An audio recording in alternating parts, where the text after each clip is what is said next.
ৰাম ৰাম বন্ধুসকল, আজি আমাৰ ফিটনেছ জোন জিমৰ সদস্য হেমকান্ত সোণোৱাল ইয়াতে বৰপেটাত কৰ্মসূত্ৰে বহুত বছৰ থাকিলে। চ' আমাৰ জিমতে অনুশীলন কৰিছিলে, ট্ৰেন্সফাৰ হ'ব লগা হ'ল বিশ্বনাথ চাৰিআলি।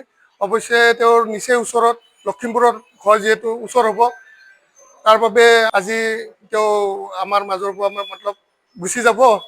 তো মিছ কৰিম তেওঁক। চ' তেওঁৰ দৈনন্দিন জীৱনত অনুশীলনটো চলি থকাৰ বাবে আমি এটা তেওঁক সৰুছে মানে ফেলিচিটেট কৰিব। আৰু আমাৰ মাজত আছে ডক্টৰ নজৰুল ইছলাম ছাৰ, তেওঁ গামোচাখন পিন্ধাব।